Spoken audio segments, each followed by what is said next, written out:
간밤에 새로 들어온 소식과 사람들의 관심을 끈 뉴스를 전해드리는 뉴스 열어보기 시간입니다. 먼저 경향신문입니다. 부동산 가격이 폭등한 지난해 종전 최고 거래가를 경신한 신고가로 실거래를 신고한 뒤 몇 달 뒤에 취소한 사례가 무더기로 확인됐습니다. 국회 국토교통위원회 소속 천준호 의원이 2020년 국토교통부 실거래가 공개 시스템에 등재된 약 85만 5천 건의 거래를 분석한 결과 거래 취소 건수는 약 3만 8천 건으로 집계됐다는데요.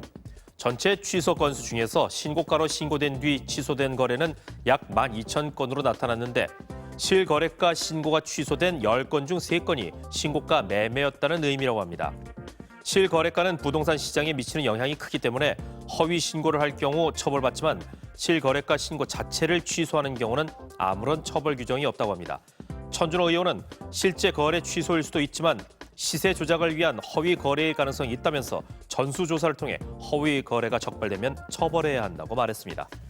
다음은 중앙일보입니다. 건강기능식품 시장이 끓어오르고 있다고 합니다. 코로나19 사태로 건강에 대한 관심이 높아지면서 소비자가 좋은 제품을 적극적으로 찾아 나서고 유행을 이끄는 현상이 두드러진다는데요. 지난해 한 조사기관이 실시한 설문조사에 따르면 응답자 1,000명 중 84.5%가 건강기능식품을 복용하고 있다고 답했다고 합니다. 한 전문가는 건강기능식품 오남용은 문제가 될 수 있다면서 질병이 있는 경우 특정 약과 함께 먹어도 문제가 없을지 반드시 확인해야 한다고 말했습니다. 다음은 한겨레입니다. 무노조 경영 폐기를 선언했던 삼성이 최근 연이어 그룹에 설치된 노동조합을 무력화하기 위해서 노사협의회를 불법 지원해왔다는 의혹이 제기됐습니다. 삼성그룹 노동조합 대표단은 어제 삼성이 근로자 참여법을 위반해 노사협의회 근로자위원회에게 금전적인 지원을 해왔고 그 결과 회사에 손해를 끼쳤다면서 삼성물산과 삼성전자 임직원에 대한 고발장을 서울경찰청에 제출했는데요. 근로자 참여법에 따르면 노사협의회 근로자위원회 신분은 비상임, 무보수로 규정하고 있습니다. 하지만 노조 대표단이 공개한 자료를 보면 기흥, 화성, 평택 캠퍼스 노사협의회 상근 대표단은 상근으로 하고 상근 여부는 사업주에게 정한다고 되어 있다는데요.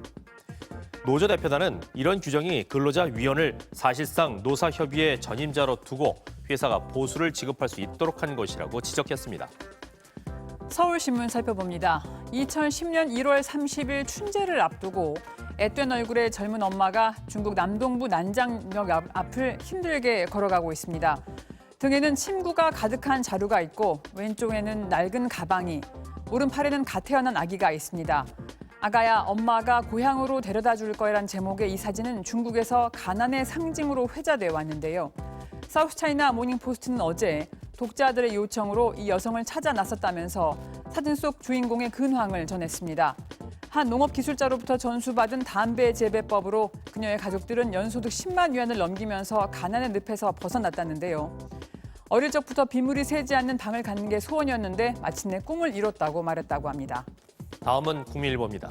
코로나19 여파로 전국 서비스업 생산이 통계 작성 이래 처음으로 감소했다고 합니다.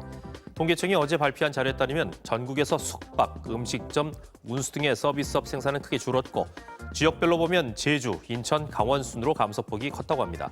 서울은 금융과 보험, 부동산업이 활황을 맞으면서 전국에서 유일하게 1.1% 성장했다고 합니다.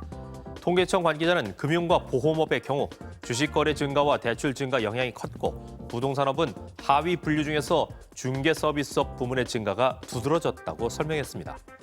끝으로 세계일보입니다. 물건을 구매할 때 재미를 중요하게 여기는 소비자인 이른바 컨슈머가 늘면서 비식품 제품의 이름과 형태를 포장에 활용한 간식 제품이 인기를 끌고 있다고 합니다.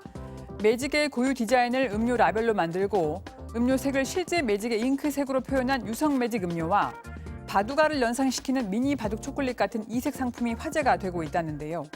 고정관념을 깬 제품을 본 소비자들은 재밌다는 반응이지만 어린이가 안전사고 위험에 노출될 수 있다는 우려도 나오고 있다고 합니다.